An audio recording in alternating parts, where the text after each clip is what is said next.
آسیا اوید به جودو. یادآور میشیم که این مسابقات در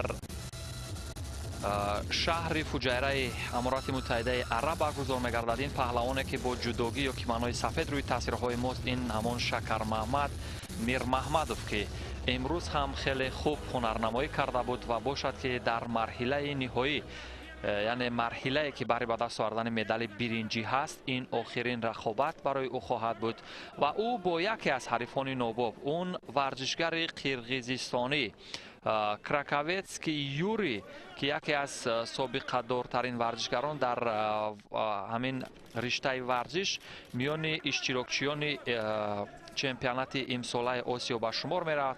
او 2 کرات اشتراکچی بازی های المپی است، 8 کرات اشتراکچی چمپیونات جهان است و 22 مرتبه در فصل های گوناگون جودوی جهانی هنرنمایی کرده است. از گرند پری ها همگی 6 مدال، 3 نقره و 3 برنجی دارد. از مسابقات قطعوی یادآور میشیم که در کارنامه‌اش 4 مدال، 2 مدال نقره و 2 مدال برنجی است. مخصوصا از همین چمپیونات آسیا سال 2017 هم موقع سوم رو اشغال کرده بود.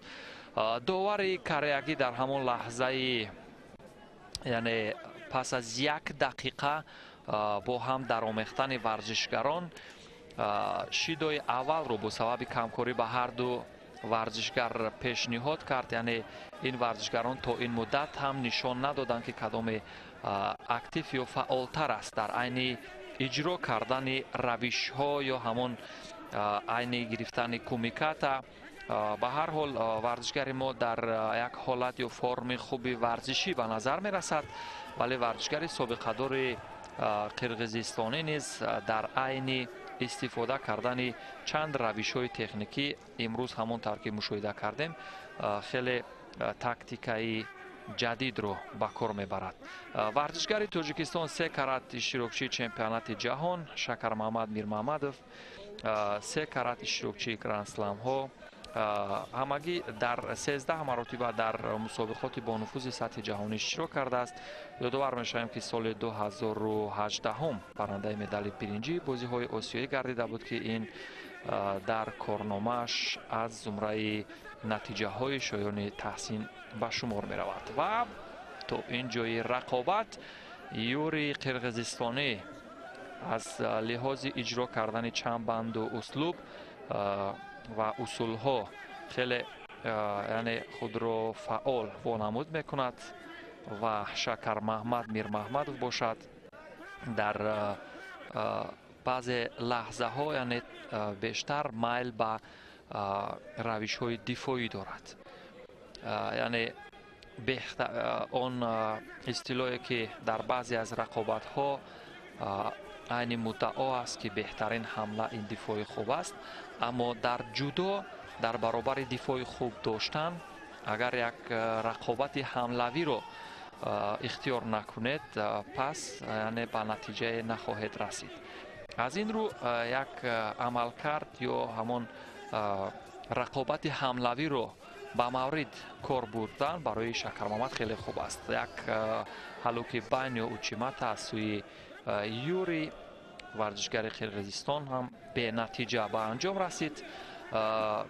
حدود 1 دقیقه تا انجام وقت اساسی باقی مانده است. دومین شیدو و شکر محمد میر محمدوف از سوی داور کریگی پیشنهاد شد.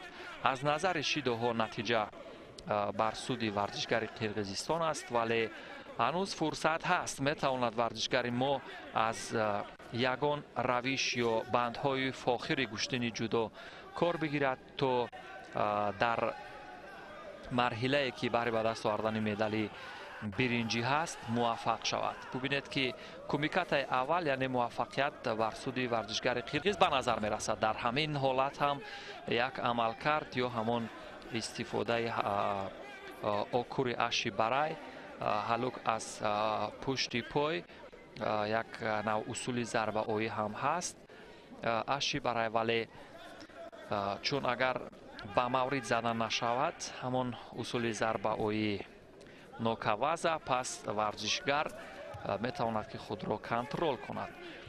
و باز هم ببینید که موقعیت اول رو شکر محمد از دست میدهد در نتیجه داشتن یا همون گرفتن کومیکات از قسمت بالای یعنی کیمانو یا همون جدوگیش، یعنی از قسمت پشت گردن.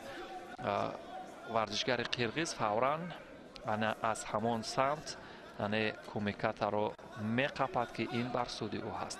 داوری مرکز برای به ترتیب در آوردن کمربندی شکر محمد و او یعنی دستی اشاره میکند که یعنی سرعتی یعنی این عمل رو باید تیزاند و رقابت ادامه کند، وگرنه باز هم یعنی شیدوی نوبتی میتواند که انتظار باشد ورزشگری که یعنی فعال نباشد، خود را نسبت به حریف سست‌تر نشان دهد، از روش های حمله حریف راهی گریز کند و ببینیم لحظه های اول گلدن سکای یا دقیقه های طلایی یک اوچیماتا که باعث گرفتن وزری گردید و شکر محمد میر محمدوف از مدال برنجی بازی های آسیایی امارات متحده عرب به نصیب ماند.